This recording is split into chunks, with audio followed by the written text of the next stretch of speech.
Hello, everyone. This is Mike Steckline, Network Director at the Theta Care Center for Healthcare Value. Welcome to today's webinar. Hope you're enjoying a good summer, getting some time to relax with friends and family. The topic for today's webinar came from a presentation that I gave at the Deming Research Seminar in March of this year, and it was the topic that I've talked to several people about, and it's related to some of the work that we're doing primarily in our assessment team in the Healthcare Value Network, and wanted to share this information with everyone in the Healthcare Value Network. So I hope you find a benefit to today's webinar. The phones are on mute, and this webinar is being recorded. I'll also make copies of the PowerPoint available for others that would like to have it after the phone call. If you do have questions, there's a way to do so. You can go down to the questions area, type in a question, and when we get to a point in time to respond to the questions, we'll do so. We found that by trying to opening up the phones and making this an interactive process, the background noise became quite distracting, so we're going to use this methodology. Before I get into the information on the 2015 paper, I want to describe a little bit about the paper that I presented in 2014 at the 20th Annual Deming Research Seminar. My intent was to show how some of Dr. Deming's management philosophies were showing up in healthcare, and I did so by using the metaphor of the iceberg that's been used to explain a number of concepts. As you see here, it was one of the ways that Barbara Lawton described the way that Dr. Deming was provided his management consulting. And the way we'll think about this and the way I displayed it in the 2014 paper was as follows. If you go into an organization and you just stand around and observe and watch and notice, you'll see tools and methods, and you'll see some evidence of some of the thinking behind improvement philosophies that people are using. If you were asked a few more questions, you might notice that you see some of these behaviors repeating over and over again, and they start to identify themselves as processes. Sometimes in healthcare, this is being called standard work. If you asked even more questions, you would start to discern some of the systems of which the processes are embedded. And an example of systems that many people are trying to learn about and emulate is the Toyota production system. There's also many daily management systems that people are trying to develop and design. And if you asked more questions and understood the why behind what people were doing, you would start to discover some of the principles that are behind the systems, which then lead to the processes, which then lead to the things that you see on the surface. So in this 2014 paper, I described some of the various lists of various principles that were being proposed to help explain the kind of new management thinking that was needed in this world. Included Dr. Deming's 14 points for Western management, the lean principles Womack and Jones discussed in their books, Jeffrey Liker's principles, the principles that are described in the Shingo model for operational excellence, and we'll be talking about that a little bit later. And there's a number of other principles that have been described. And if you went even deeper, and this is what Dr. Deming did in his 1993 book, he described what is the knowledge behind which his 14 points came from, and he described his system of profound knowledge, which has 4 components. You may or may not be familiar with what Dr. Deming was describing. On this slide, I'll say a little bit about those 4 parts of knowledge. He saw that there was 4 bodies of knowledge that are shown in the circles here: theory of knowledge, understanding variation, appreciation for a system, and psychology. And he saw these 4 bodies of knowledge and how they supported each other and how they interacted with each other, and thus you see the overlapping circles. He saw that this was the body of knowledge that he was exploring and learning about and wanted to point people to continue to study and learn about in the future. The reason I put the arrows here is I was making a crosswalk between what I was seeing related to the 10 guiding principles that are listed in the Shingo model for operational excellence. And one thing I noticed was an absence in the topic of understanding variation. And so that was the reason for my exploration for this 2015 paper, was to dig a little bit deeper into that question. Why am I not hearing about this understanding and managing variation? In the earlier paper, I listed 5 possible reasons, and they're shown here on this slide. So the first reason, and I discussed this with several people that worked at Toyota, including John Shook and others, was that Toyota managers over a period of years and decades developed systems and methods that appropriately reacted to variation, and therefore their earlier understanding that they did have of understanding and managing variation was embedded and shown in the history of the development of the Toyota system, but perhaps wasn't evident in what we see today. Well, that was one possible cause. Another possible cause was that it isn't being taught because it isn't well understood, particularly in what Dr. Deming described as the management of people. A third possible reason was that people had placed this idea of variation into what I call a box, and they associated it with either Six Sigma or statistical process control, or something that was left to the thinking and use of specialists. A fourth reason, and it's related to number 2, but a little bit distinct, is that teachers and consultants didn't understand, and it was an example of what Dr. Deming called Rule 4 of the funnel. And if you're not familiar with that, I'll show you that in the next slide. And the fifth reason I listed in the 2014 paper was that the understanding and managing variation requires engagement of what Daniel Kahneman in his book Thinking Fast and Slow called System 2. And so I have a separate slide on that, and I'll explain a little bit about what that means.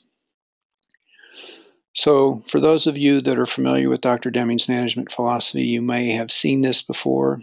When he was giving his 4-day seminars, he talked about 2 demonstrations. The first was the red bead factory, where he was demonstrating the problems with managers not understanding how to react to random variation and the problems that that caused.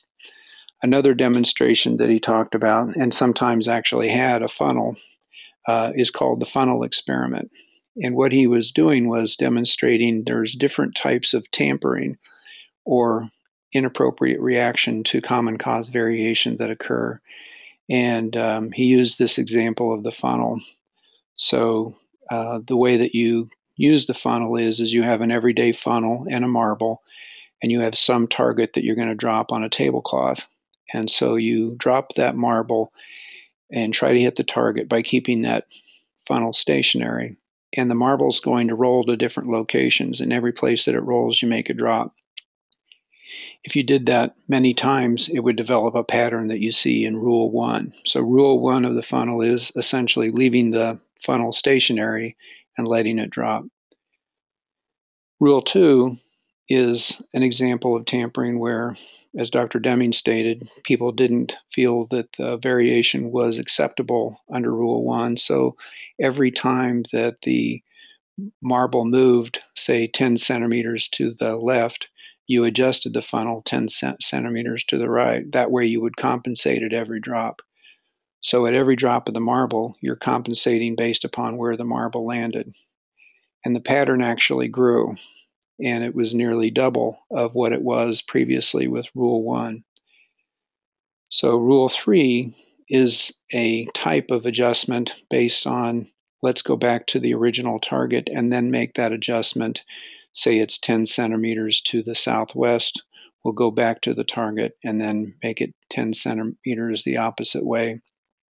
And you get a nice bow tie pattern this time. Again, the variation is not getting better. As a matter of fact, it's getting worse. And final example of a rule of the funnel, Dr. Deming described that people give up on trying to actually hit the target, so they just try to do what they did the last time.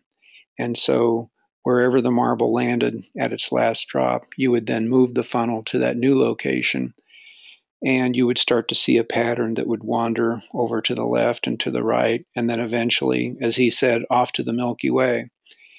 And he had everyday examples of all of these rules of the funnel where management unknowingly is actually making matters worse. One example of rule 4 of the funnel is when you have worker training worker. And this is one of the possible reasons why we may not be seeing a thorough understanding of the appropriate management of variation. It could be because one person teaches another who then teaches another. Initially, the initial person may have a good grasp of the concept of understanding variation, but as the information is passed on to others, it's possible. And in the research that I did to write this last paper, it was confirmed that many times the people that are doing the teaching of the concepts have just recently learned from someone else. And most likely we are seeing a demonstration of Rule 4 of the funnel in action. The other point that I made in the 2004 paper or 2014 paper is illustrated by Daniel Kahneman in his book Thinking Fast and Slow. And what he described is that the mind actually works with what he calls two systems. Now, there's not actually two mechanical systems at play. He uses another word called agents. But you think about the types of thinking that human beings use, and he distinguished this between System 1 and System 2. And I'll explain the importance of this related to understanding variation as I illustrate this. He pointed out that System 1 is a type of activity that is always at play in the human mind. We react very fast. We actually react before we're even aware that we're reacting. Some people have called this hardwire memory, and it's the kind of instantaneous reaction to everyday occurrences that we take for granted. We're not even aware of it. It's based upon how our mental models have been hardwired into our memory. And it's a necessary part of life, but it can lead to problems if we're not careful. And System 2 is an example of another type of system that is, you can think of this as always running at a lower pace, but it is called into action when necessary, and it is a different type of thinking. It's slower, it requires attention, it actually requires energy, and if you try to engage in this for a long period of time, it can leave you quite fatigued. And the distinction that some people have made is they call this working memory, and System 1 is called hardwire memory. I'll give you a simple example of the distinction of the two. When you learn to drive a car, your first couple trips, you were consciously paying attention to everything, the pressure on the pedal, how much you turned the car, how much you turned the steering wheel, looking into the mirrors and all those activities. That was an example of System 2 activity where you were actually engaging that part of the mind. Over time, you developed the capability and the reactions, and most adults, when you're driving, that when you've been driving for years, you're not thinking consciously all the time about all the actions. Many of the actions you're doing are involuntary and instantaneous, and that has been turned over to System 1. And it's an example about what was originally hardwired into what was originally working memory has now been placed into hardwire memory. Another example that we use to illustrate this is shown here. If I were to give people this simple question, 2 plus 2, people instantaneously came up with the answer 4. You didn't even have to think about it. It just popped into your memory. If I said 4 plus 4, people would say 8. If I said 8 plus 8, people would say 16. If I said 16 plus 16, people would say 32. It happens instantaneously. Now, if I were to give a new question, which is 32 plus 57, something different happens. You slow down a bit, you start to do different things. There's not an instant mental map to answer that question. You'll pull up a map for integers and a map for addition, and you'll come up with a solution. If I do it again, only make it 32 times 57, it is even slower. And this is an example where you see the engagement of System 1 from the instantaneous reaction to System 2 that required more thinking and more activity. The reason I bring this up here is when Kahneman and his associate Tversky were writing the research for this book, one of the fundamental questions they wanted to answer is are human beings intuitive statistical thinkers? That was what they wanted to know. And they each had an opinion on this. And if you read the book Thinking Fast and Slow, you'll learn more about whose opinion eventually prevailed. But what they learned is thinking statistically requires engagement of System 2. It requires some thinking. It requires challenging some of those assumptions that we have. And it could be one of the primary reasons why we're not seeing a discussion about how do you react to variation. So when you're learning new things and when you're engaged in a topic like this, System 2 is an example of what you're doing. There is a great video that I like to reference for people that shows the distinction between System 1 and System 2. I'm not going to show it during this video, but I've given you a bit.ly link that you can find and go to this video. I'd be very interested in your feedback on this video. It shows the difference between hardwire and working memory, or System 1 and System 2, but it also describes how difficult it is once we have our brains hardwired to certain activity, how hard it is to unwire it and to change the way that we act. And I think this is worthy of further discussion as we're trying to help more people understand these new management philosophies and trying to help them to have different behaviors in healthcare. And we wonder why people have a difficult time changing from the old style management to the new style management. I think videos like this go a long way to explain it. So you can write down that bit.ly link. It's very easy to remember. Backwards Brain. I'll also send the recording and the copies of the slides out for everyone. But I am very interested to see your thoughts on that video. This next section describes a little bit about the so what behind this question. So if you think that perhaps understanding and managing variation is not a topic that many people are talking about as they apply lean or trying to learn about lean in healthcare, the question comes up, so what? This is a table similar to a table that Dr. Deming used, where he described the real problem that we have when we don't understand variation. So it's set up in columns that shows the world gives you common cause variation. Random variation is another term for this. And in Deming's writings, he described most of the time what you're dealing with is variation that's due to random forces that are due to the systems that are at play. And perhaps 10% of the time you're dealing with something that really is something special, something that deserves instant study and attention.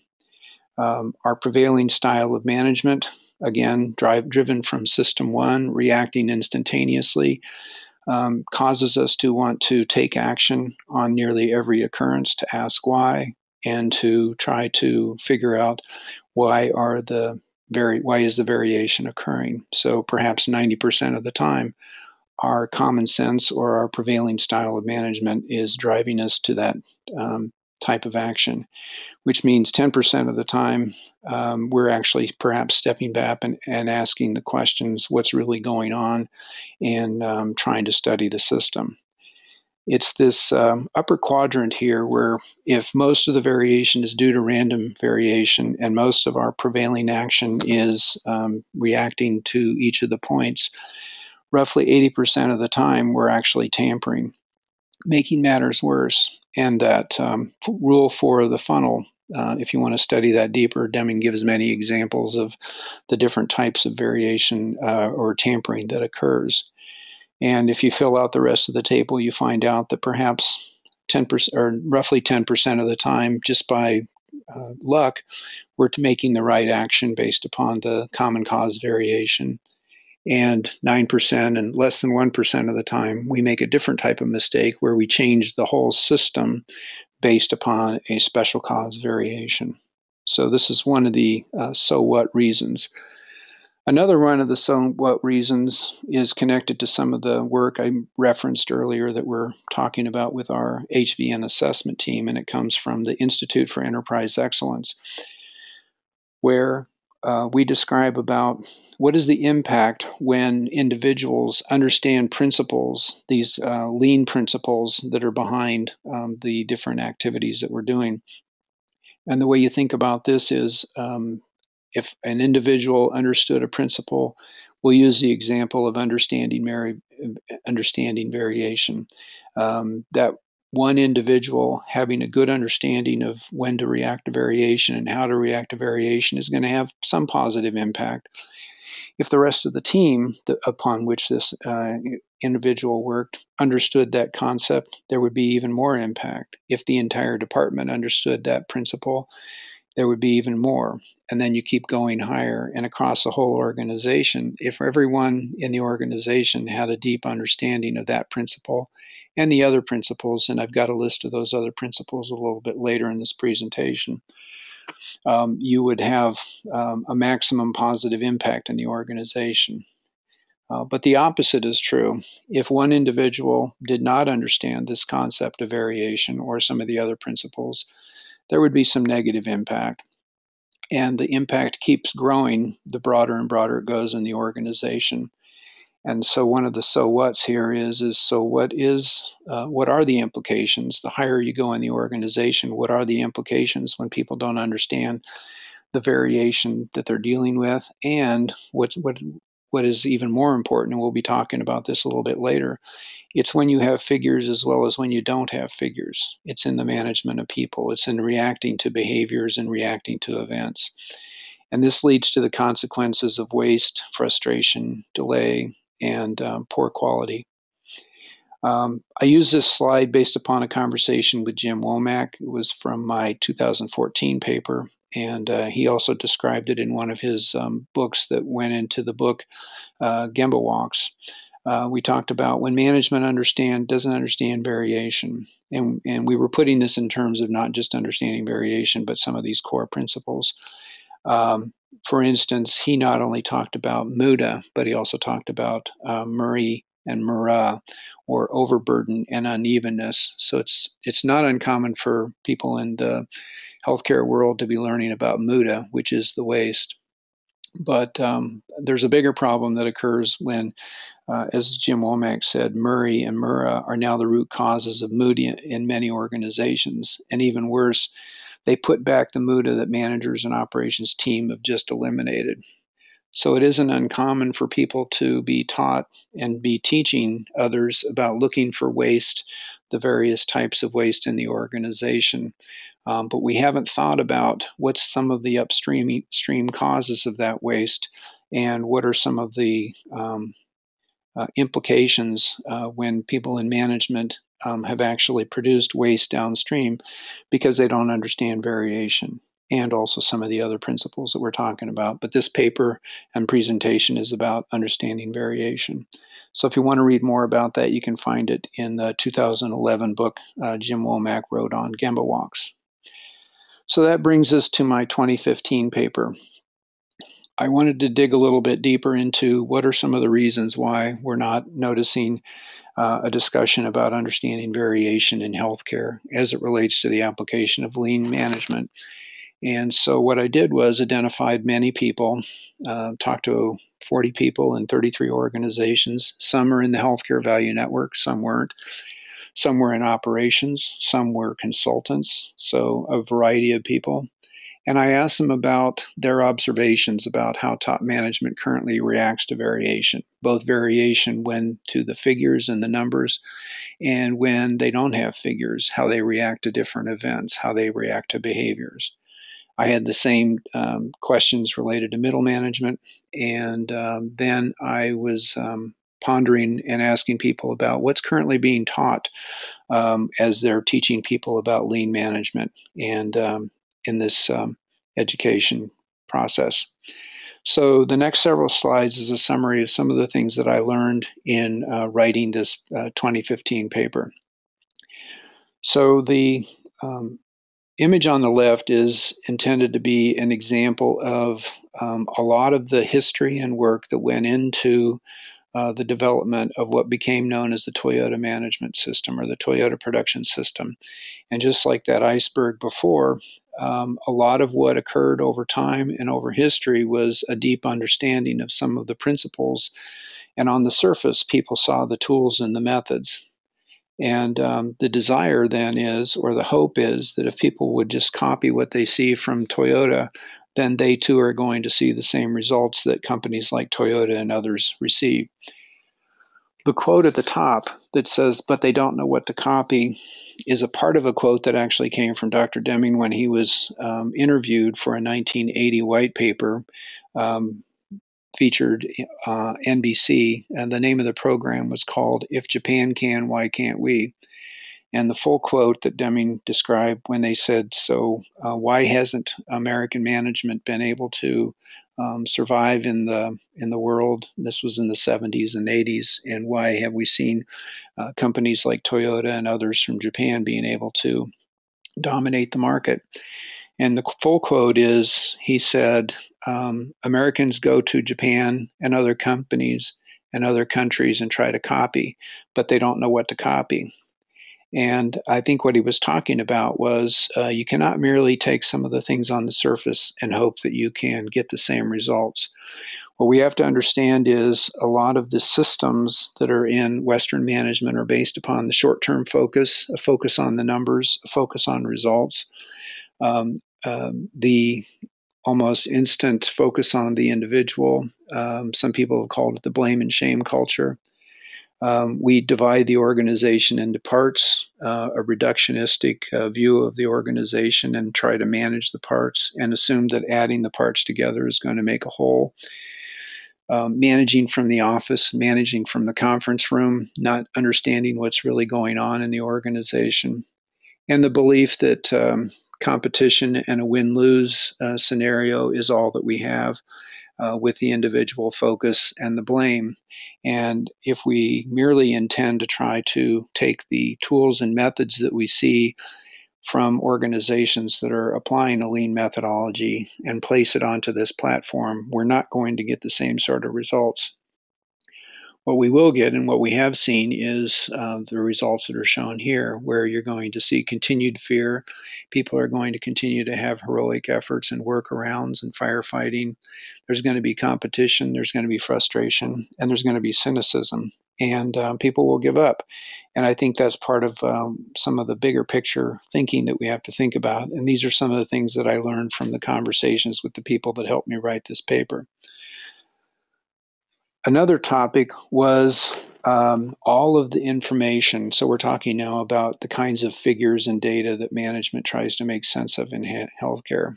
And the conclusion here is most management doesn't know what to do with all of the data that they had. I heard this over and over again from many people. And this notion that more data is not the answer. And there's many people that ask for data and require data. This is a great quote that Jim Womack gave. If you were at the 6th Annual Lean Healthcare Transformation Summit, you heard it. He described what he called the triple M. So it's a little bit of wordplay on the triple aim, but he said, under the prevailing style of management, you'll get more MBAs and they're going to produce more KPIs, key process indicators, and you're going to end up with the triple M, or more meaningless metrics.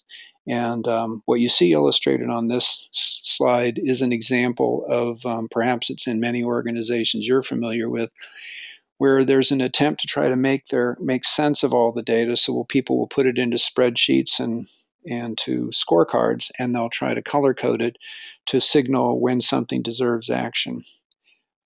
Here's the problem with that, though. That top number that is shown there, let's take med-surg patient satisfaction performance. That actual performance is the blue line that you see there, and the purple line is the average performance. And if you studied this, you would see that that's merely random variation. It goes up and it goes down. And there's a goal that's placed there, and based upon what that goal is, people are going to color code things red or green. And I heard about this many times in the conversations I had. I asked people, so what does red mean? They said, well, you don't want to be red. You want to get your numbers to green. And so we have a problem there. But the real problem is the process is performing with random variation, and there's no rational reason to have a different conclusion based upon the numbers that are high or low.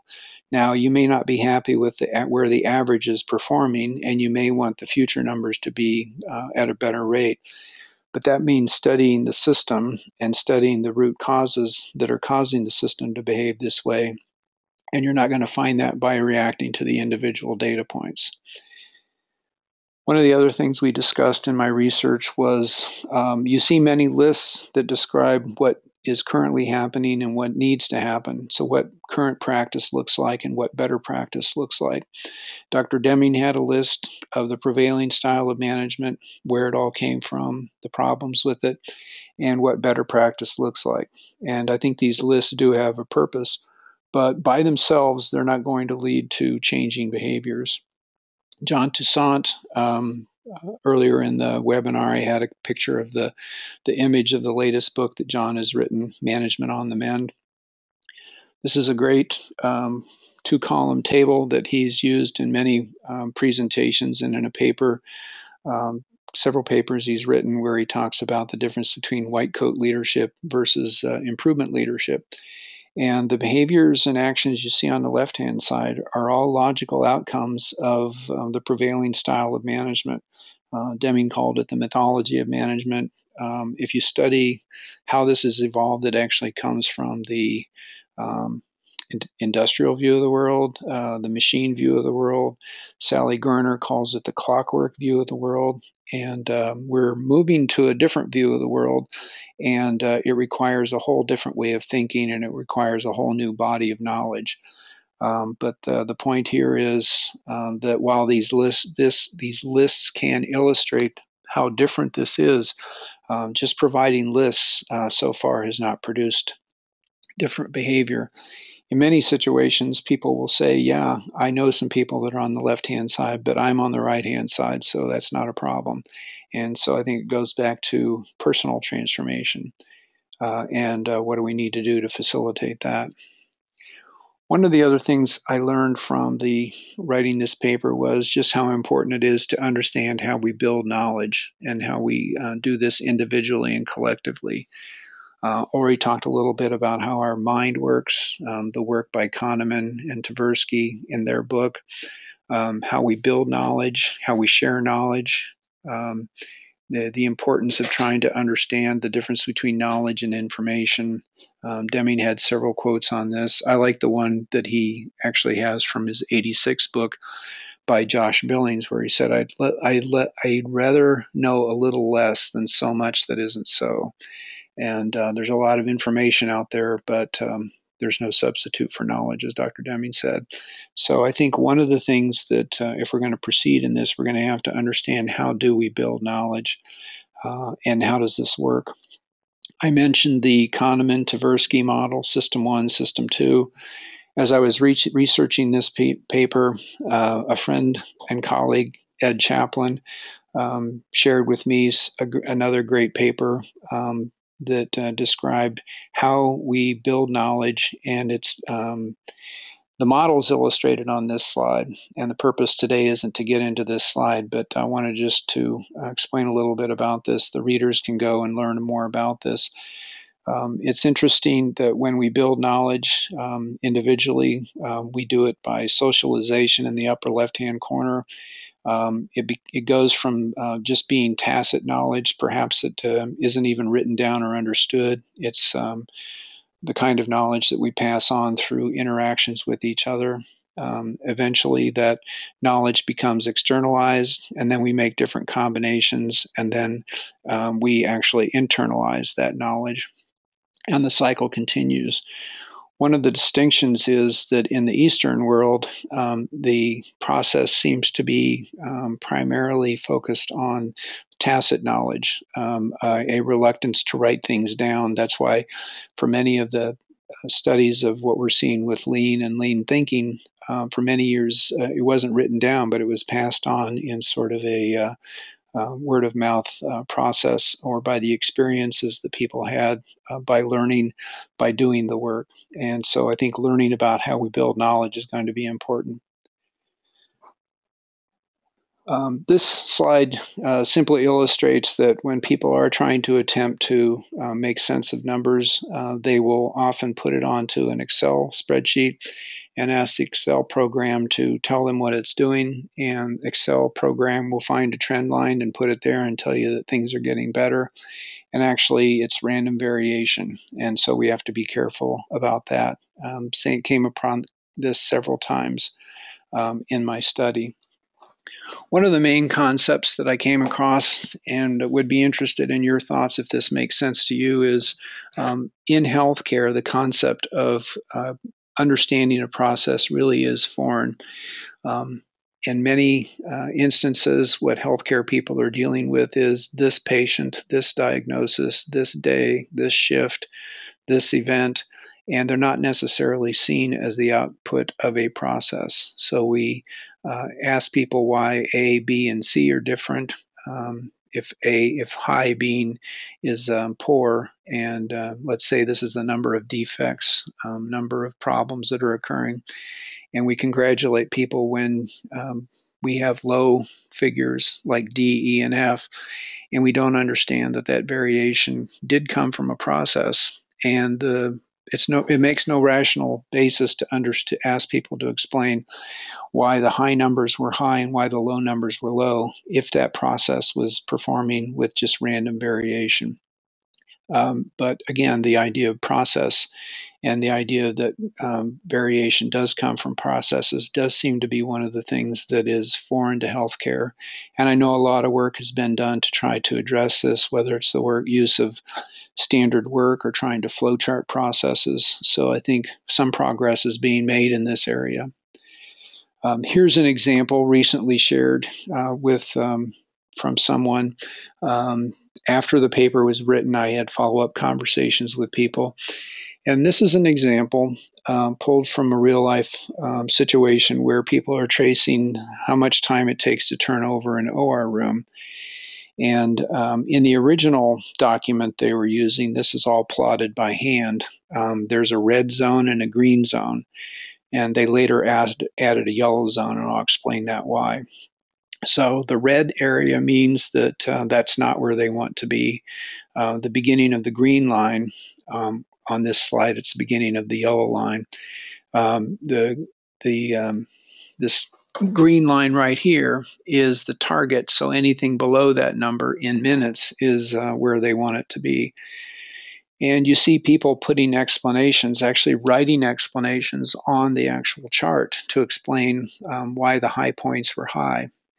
And people later added the yellow zone because they felt demoralized that they weren't getting into the green. So they said, well, let's at least feel good about getting closer. As we talked about this and studied a little bit more and looked at that data, we see that that process is probably responding to random causes of variation. It goes up, it goes down. And currently, unless you do something to actually change the system, asking people to explain why the high points are high is not going to lead to improvement. And in this situation, it illustrates it's actually going to lead to frustration. So here's an example where we see that this idea of process and process capability is not something that people, at least in this situation, and we've seen this in several other situations, is not fully understood. Another point, and I think I got into this a little bit earlier, is that in healthcare, the idea that we have one standard process really is a foreign concept. And we're learning that in many situations, if there's a particular care plan or some sort of overall value stream that's being studied and you're looking at the variation, what you're seeing is the variation in the many different ways that people have developed of doing the methodology over time. And so this idea of standard work is one of the items that I think is intended to look at the left-hand side to reduce that variation. Another point that was illustrated several times was even when people know that they're only dealing with random variation, and they know that it doesn't make sense to explain the ups and downs and the random points, fear is still present, and there's a belief that doing nothing is not acceptable. They feel that they need to take action, that they need to do something. And again, we see the interaction between one of the other bodies of knowledge, which is psychology. Another point that I learned in the paper was that there is a difference between what's called enumerative studies and analytic studies, and this distinction is not well known. Don Wheeler, Dr. Deming, I think, did a great job explaining this. There's another great book, I've shown it on the bottom of the slide, titled The Cult of Statistical Significance. The distinction is this, that most of the studies that people had in college, in high school, were in the body of descriptive statistics, where you're trying to describe a certain thing and what its characteristics are, but you're not trying to predict what the future characteristics will be. That's what an analytic study is. And so we need to understand the differences between these types of studies. And we have many people that have learned the enumerative. They don't understand the distinction between analytic. And we have difficulties trying to, again, it's the hardwiring, working memory distinction, where we have people that have learned in one way and trying to get them to learn in another way. So I think it's one of the challenges. After many discussions with people about reacting to variation when they had data, I had discussions with people about, well, what kind of thinking goes on when people don't have data. And one of the things that I surfaced was there was a belief that Dr. Deming was talking about statistical process control in his teachings. Actually, he wasn't, and he actually warned against wide proliferation of control charts as a way to proceed. He wanted people to think about the variation that was going on and what was causing the variation. He used this example to illustrate the application and the management of people. And he would say that you have some individual, let's call it X, and that individual works within a Y or systems, and you see some result that is illustrated there. You cannot solve that equation for X because you have two unknown variables. So when we understand that systems actually drive behaviors and the important impact of the systems, one of the first questions we should ask when we see an event or a behavior or some sort of I'll just leave it at behavior. One of the first questions we should ask is what are some of the systems that could be causing that person to react that way? It could be a part of the training system. It could be the education system. It could be the reward system. It could be people are rewarded to act in certain ways, and we've unknowingly caused them to behave in those ways. So this is one of the important aspects of understanding variation, but it's subtle, and it doesn't, at least in my study, it wasn't that well known as it relates to what I unearthed as far as this goes. So some of my conclusions from the 2015 paper were as follows. When it came down to it, many of the people that I talked to simply had not heard about the two types of variation, common cause and special cause variation. They may have heard about Dr. Deming, they may have heard about Walter Shewhart. That was probably less likely they heard of Shewhart. But in the teachings that they were receiving in their work to understand lean methodology in healthcare, many people said it just is not something that's taught, and it's not something that they had heard about in their teaching. And those that did have some awareness do often misassociate it for statistical process control or the work that was occurring mostly in the 80s, still taking on today under Six Sigma. Rarely does anyone see how this principle, understanding variation, applies when we don't have figure, when we're dealing with behaviors and events and people. So it has mostly strongly been associated with understanding numbers and variation in numbers. The reasons, the causes for 1, 2, and 3, again, I kind of came down to these conclusions. It doesn't match our mental models. It's not how we were trained. It's not how we grew up. It's not how we were taught. Poor teaching of some of the concepts, beginning early on with grading in schools, leads us to believe that many of the causes come from individuals. The prevailing style of management is going to continue to produce more of those more meaningless measures, those desire for numbers, thinking that more numbers, more goals are going to lead to improvement. And also, fear is a powerful motivator. So even those that know better, there's fear in speaking up. So I think that is continued work that needs to be done. Emphasis and focus on process. I mentioned the work on standard work. That seems to be an important step in the right direction, but it's going to be incomplete unless we understand how to react to the variation that our systems are producing. I want to put this into a little bit of context with some of the things that we're talking about with our HVN assessment process. So we're using some of the building on some of the beginning foundation work that we learned with the collaboration with the Shingo organization. There's 12 guiding principles that we're helping people understand. Some of these principles are in the category of alignment, and you see those three there. So creating value for the customer, constancy of purpose, and thinking systemically. Those are principles around alignment.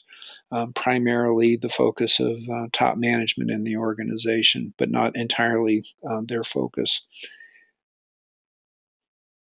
There's another category or dimension of principles where you're enabling people to improve the work every day, leading with humility, respect every individual.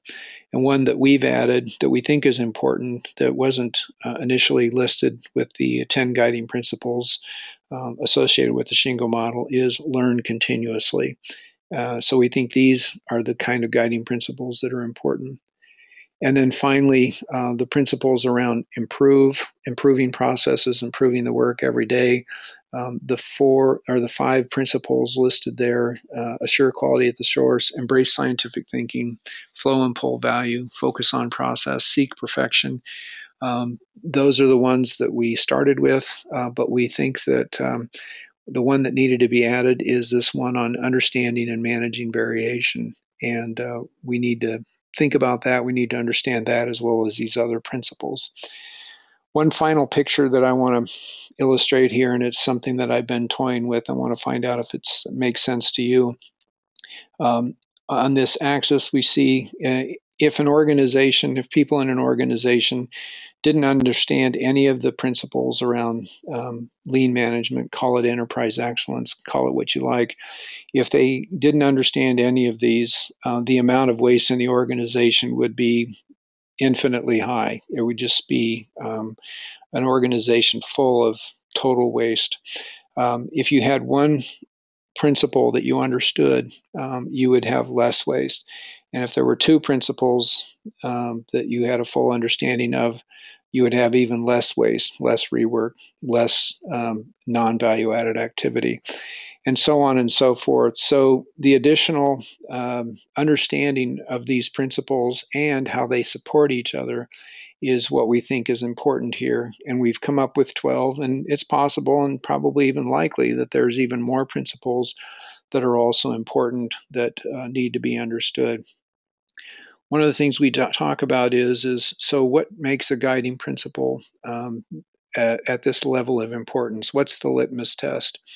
And here's some things to think about. Principles govern consequences. So the consequences of not understanding the principles or using a guiding principle is, in the business case, it could put you out of business. Some principles, such as not adding value to patients, are going to put you out of business faster than others.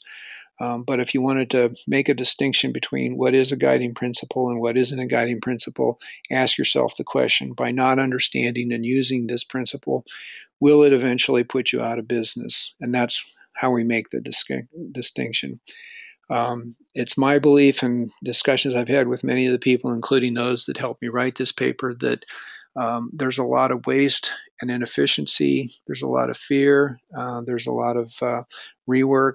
There's a lot of poor quality that's occurring in organizations simply because we don't understand the variation we see and how we react to it. And we can't afford that in the future. And for many organizations, it could be a cause for why they will eventually go out of business. So at this point, I've done enough talking. I've got the capability to answer some questions and talk about this. So I've got two questions here. Do you have any examples of places where this is being done well, both understood and taught? Yeah, I've seen a couple examples in some of my study. There were some organizations that they had some background understanding of this. They had access to good teachers. They had access to people that understood variation and how to react to variation when they had figures, as well as when they didn't have figures. So I would say that if I talked to 20 people in the course of this study, probably one or two of those people had some pretty good understanding of this. Most of the time, it was an individual that had some exposure to this prior to some of their introduction to the lean thinking. They weren't necessarily being exposed to this with the lean consultants, but some of them were. So yes, there are examples where I would say there's hope that there's hope. There's another question here.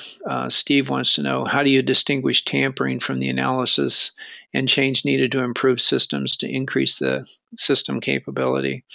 Well, the difference between tampering in this instance is if you have a process that seems to be performing at a stable level and the variation is predictable for the near future, asking people to explain the random ups and downs is not going to lead to improvement.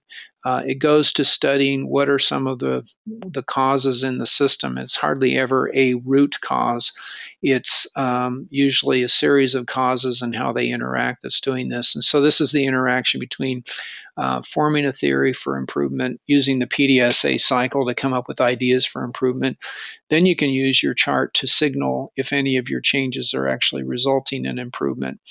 And so the main distinguishing factor is not trying to ask for why are each of the individual points different, but to try to understand what could we do to move the average to a better level and also to shrink the variation or the capability in the future.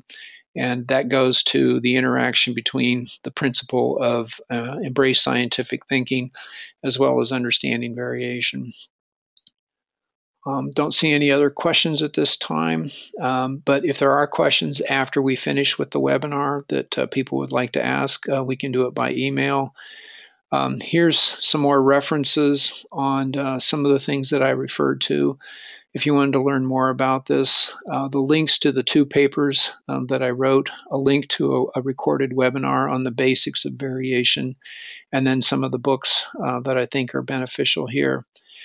There are some future webinars on related topics. On September 2nd, Brittany Hagedorn and myself are going to do a webinar on the use of computer simulations in helping to understand appropriate reaction to variation. And I referenced Ed Chaplin earlier. Ed is a friend and colleague. He's currently with Scripps Health in California, and he's going to be talking about knowledge management, building on some of the things that I've discussed earlier with the SECI model and knowledge building model. So if there's no further questions, I will call this a wrap for today. I appreciate everyone's time today. A copy of this will be available for people that would like to refer to it later to forward with others, and I'll also include a copy of the slides. So I hope everyone has a good day, and I'd be very interested in any further feedback on the value of going through the topics that I learned about in producing this paper for the Deming Research Seminar. Thanks and have a good day.